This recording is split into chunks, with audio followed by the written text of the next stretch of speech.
అందరికీ నమస్కారాలు. ఈరోజు వీరయ్య చౌదరి గారి యొక్క హత్య జీర్ణించుకోలేకపోతున్నాం.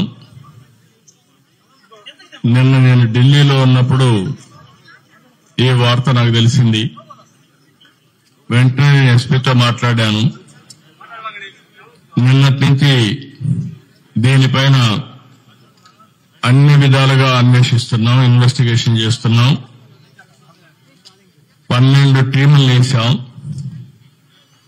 జరిగిన విధానం కూడా చూస్తే చాలా కరుడు కట్టినటువంటి నేరస్తులు కూడా చేయని విధంగా ఈ హత్య చేసే పరిస్థితికి వచ్చారు. 53 చోట్ల కత్తిపోట్లు ఉన్నాయి. అంటే ఇది చూసిన తర్వాత ఈ రాష్ట్రంలో ఇలాంటి ఘోరమైన వ్యక్తులు కూడా ఉన్నారా అనిపిస్తుంది. ఏది ఏమైనా 12 టీంలు పనిచేస్తున్నాయి.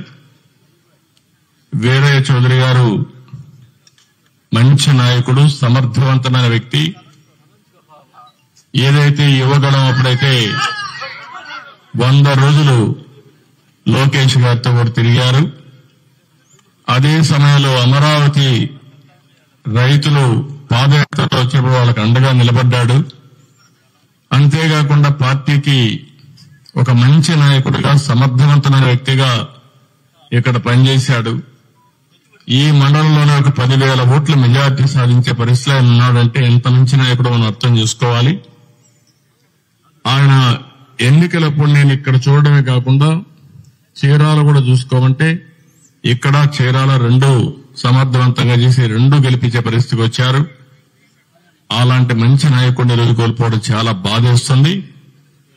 అదే సమయంలో తెలుగుదేశం ప్రభుత్వంలో ఇలాంటి ఘోరాలు జరగడం చాలా జీర్ణించుకోలేకపోతున్నా. నేను ఒకటే హెచ్చరిస్తున్నా. ఇప్పటికే 12 టీంలు వేశాం. సీసీటీవీ కెమెరాల్లో ఉండే క్లూస్ కూడా తీసుకుంటున్నాం. కానీ చాలా మందికి ఒకటే విజ్ఞప్తి చేస్తున్నా, మీకేదైనా కానీ క్లూస్ దొరికితే ప్రజాహితం కోసం మీరు కూడా చెప్పండి. ఈ రోజు కాకపోయినా రేపైనా సరే ఎవరైతే ఇలాంటి తప్పుడు పనులు చేశారో వాళ్ళు పట్టుకోవడం 100% చేస్తాం. అది చేసే వరకు వదిలిపెట్టనని చెప్పి ఈ రోజు ఇక్కడ మీ అందరికీ తెలియజేస్తున్నా. కానీ ఒకటే హెచ్చరిక చేస్తున్నా, ఇలాంటి హత్యా రాజకీయాలు చేసే వ్యక్తులకు గాని, హత్యలు చేసే వ్యక్తులకు గాని ఒకటే హెచ్చరిక, ఇలాంటి తప్పుడు పనులు చేసిన మీరు కూడా చివరకు కాలగర్భంలో గడిచిపోతారు, గుర్తుపెట్టుకోమని హెచ్చరిస్తున్నా.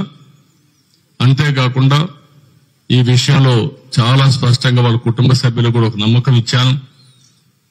వాళ్ళకి ఏమాత్రం కూడా భార్యను చూస్తే ఆవిడకి విషయాలు ఏమీ తెలియవు.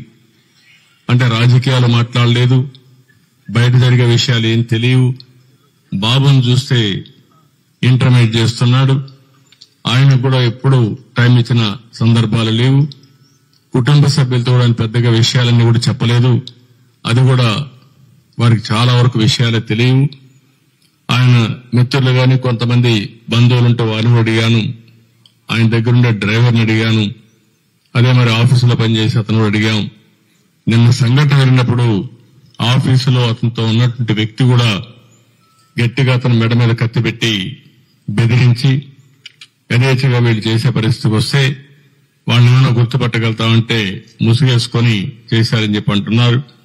ఏదేమైనా వాళ్ళ పట్టుకొని తీరడమే కాదు, ఎవరైతే ఇంత ఘోరం చేశారో అలాంటి వ్యక్తులకు కఠిన శిక్ష వేసి, ఏదైతే వీరయ్య చౌదరి గారికి ఆత్మకు శాంతి కలగాలంటే అది ఒకటే మార్గం. మంచి నాయకుడు, సమర్థవంతమైన వ్యక్తి, ఇప్పుడిప్పుడే అంచెలంచెలుగా ఎదుగుతూ భవిష్యత్తు మంచి, మీరు చెప్పినట్టు ఒక పిలిస్తే పలికే నాయకుడు.